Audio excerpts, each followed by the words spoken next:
साहब, मैं आपका शुक्रगुजार हूं कि आपने मुझे बोलने का मौका दिया और मैं शुरुआत में भी इस बात से मुत्तफिक हूं कि हमारे पड़ोसी मुल्क पाकिस्तान के पास कोई जवाज नहीं है, कोई इख्तियार नहीं है कि वो हमारे इस अजीम मुल्क के अंदरूनी मामलात में मुदाखलत करे और जहां पर खुद आग लगी हो वो उस आग को बुझाएं। हिंदुस्तान एक अजीम मुल्क है, एक अजीम जमहूरियत है और जहां पर हम ये बात को मानते हैं कि अजीम मुल्क, अजीम जमहूरियत है, हमको ये अपने आप से सवाल करना पड़ेगा और खास तौर से इख्तिदार की कुर्सियों पर बैठने वाले लोगों से उनको ये सोचना पड़ेगा कि क्या कश्मीरी को हम हिंदुस्तान का अव्वल दर्जे का शहरी मानते हैं या नहीं मानते हैं। और अगर हम मानते हैं तो फिर आखिर क्या वजह है कि 12 दिन में 1800 से जायद लोग जख्मी हुए, जिसमें से करीब 600 लोगों को पेलेट की गोली से जख्मी किया गया, 125 लोग गोली से जख्मी हुए हैं और उन 600 पेलेट की जख्मी होने वालों में से 150 लोगों की बीनाई जा चुकी है। ये मेरे अल्फाज नहीं है बल्कि एम्स जो डॉक्टर, उन्होंने वहां कर इस मंजर को देखकर कहा कि मैंने अपने इस कैरियर में इस तरह के हालात नहीं देखे और ये ऐसा लग रहा था कि ये जंग के जख्मी हैं। ये सवाल मेरा हुकूमत से है कि अगर हम कश्मीरियों को अव्वल दर्जे का शहरी मानते हैं तो फिर इस तरह का सुलूक क्यों, इस तरह का जबर क्यों। और हमने उनसे वादा किया था कि बुलेट जवाब नहीं है, बैलेट जवाब है, मगर आज हम क्या कह रहे हैं कि पत्थर का जवाब हम गोली से देंगे। क्या ये इसीलिए कश्मीर की आवाम ने आपको वोट दिया था? 1.5 साल से आपकी हुकूमत है और 1.5 साल में आपने क्या इक़दाम किए? हमने क्या माजी से सबक हासिल किया? 2008 में जमीन का किस्सा था, 2010 में तुफैल अहमद की मौत थी और अब 2016 में एक मिलिटेंट के लिए जिसने बंदूक को उठा लिया था, उसकी ताईद में 2-2 लाख लोग उसके नमाज जनाजा में शिरकत करते हैं। ये हम तमाम को सोचना पड़ेगा कि हम कैसे कश्मीर के नौजवानों से इस आजादी के नारे को निकालेंगे, हम कैसे वहां पर पाकिस्तान के झंडे नहीं बल्कि हिंदुस्तान के तिरंगे को लहराएंगे, हम कैसे उनके दिलो दिमाग में हिंदुस्तान की इस अजीम जमहूरियत के उन इंसाफ के उसूलों को उनके दिलो दिमाग में कैसे डालेंगे। ये हम तमाम को सोचना है। यकीनन 1.5 साल से आप इख्तिदार पर हैं, मगर ये तमाम जो वाकयात हो इसमें यूपीए का भी रोल रहा है।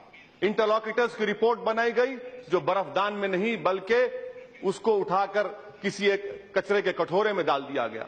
ये कश्मीर की आवाम पूछती है हमसे। और जब हम ऑल पार्टी डेलीगेशन गए थे जिसमें बीजेपी के लोग भी थे 2010 में, हर एक ने आकर कहा था कि आपको कश्मीर की फिक्र उस वक्त होती है जब कश्मीर जलता है। ये बताइए फिर हमने इस इंटरिम में क्या किया? 2008 में हुआ, खामोश हो गए और हमने समझा कि हम कामयाब हो गए। 2010 में गड़बड़ हुई, अनरेस्ट हुआ, हम खामोशी आई, हम समझ गए कि कामयाब हो गए। 2016 हुआ, अब फिर हम यही समझ रहे हैं कि हम खामोशी वहां पर हो गई। मैं आप हुकूमत से कहना चाह रहा हूं कि आपके पास क्या पॉलिसी है, क्या विजन है, आप क्या देना चाहते हैं उन नौजवानों को जो इस तरह की हरकत कर रहे हैं जो हम नहीं मानते।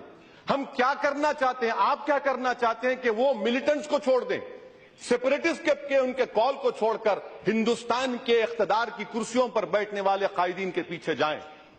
आज अफसोस यह है कि सर, साबिका चीफ मिनिस्टर की खबर की हिफाजत करने के लिए 25 सीआरपीएफ के जवान वहां पर खड़ाए गए। मैं ये पहली मर्तबा नहीं कह रहा हूं, हमारे मौजूद वजीर दाखिला जानते हैं कि मैंने हर बार इस मसले को उठाया। पिछले 8 महीने में मैं बार बार इनकी तवज्जो इस जानिब मजबूर कराया कि देखो मिलिटेंट जो मर रहे हैं उनके नमाज जनाजा में हजारों लोग शिरकत कर रहे हैं, ये आपके लिए काफी था। क्या कर रहा है आपकी आईबी? अगर आईबी ने रिपोर्ट भिजाई तो आपको इकदाम करने चाहिए थे। मेरा हुकूमत से मुतालबा है कि आपका एजेंडा ऑफ अलायंस है पीडीपी के साथ, जिसमें आपने कहा कि अफस्पा को निकालेंगे। 1.5 साल में आपने अफस्पा क्यों नहीं निकाला? इख्तिदार तो आपके पास है। आपने अपने एजेंडा ऑफ अलायंस के डॉक्यूमेंट में कहा कि हम हर स्टेक होल्डर से बात करेंगे, सेपरेटिस्ट से बात करेंगे। आपने उसका पॉलिटिकल इनिशिएटिव, सियासी इक़दाम की शुरुआत क्यों नहीं की? आपके पास तो 280 अरकान पार्लियामान है, इतनी बड़ी आपके पास मेजॉरिटी है, तो फिर डर किस बात का आपको? ये तो आपने एजेंडा ऑफ अलायंस किया। आपका शख्स डिप्टी चीफ मिनिस्टर है वहां पर। कि आपने 1.5 साल में कौन से इक़दाम किए हमको बताइए। صرف کھڑے ہو کر یہ وفاداری اور محبت اور قومیت کی باتیں کرنا یہ بہت اچھا ہوگا، میں بھی کر سکتا ہوں، بہت زیادہ کر سکتا ہوں، مگر آپ حکومت میں آپ ہیں، اقدامات مستقبل میں آپ کیا کرنے والے ہیں یہ حکومت کو بتانا پڑے گا سر۔ اور افسوس کے ساتھ کہنا پڑتا ہے کہ اگر ہم کو پاکستان کے ناپاک ارادوں میں اس کو ناکام کرنا ہے، مجھے افسوس اس بات کا ہے کہ ہمارے وزیر داخلہ دوسرے ہاؤس میں تقریر کرتے ہوئے کہہ رہے تھے کہ میں ہندوستان کے مسلمانوں سے کہنا چاہتا ہوں کہ پاکستان کے ورغلانے میں نہ آئے۔ سر، یہ الزام ہم پر ہے، آپ جھوٹا الزام لگا رہے ہیں۔ ہم کو پاکستان سے کیا لینا دینا؟ ہم نہ پاکستان کے کبھی ورغلانے میں آئے ہیں، نہ انشاءاللہ تعالی آئیں گے، نہ ہم ان لوگوں کے ورغلانے میں آئیں گے جو ہمارے وجود کے خلاف ہیں ہمارے ملک میں، ہم ان کے ورغلانے میں بھی نہیں آئے۔ مگر سوال یہ پیدا ہوتا ہے کہ اصول انصاف کا تقاضا یہ ہے، اخلاقی فریضہ حکومت کا یہ ہے کہ وہ اقدامات کو آگے بڑھائیں۔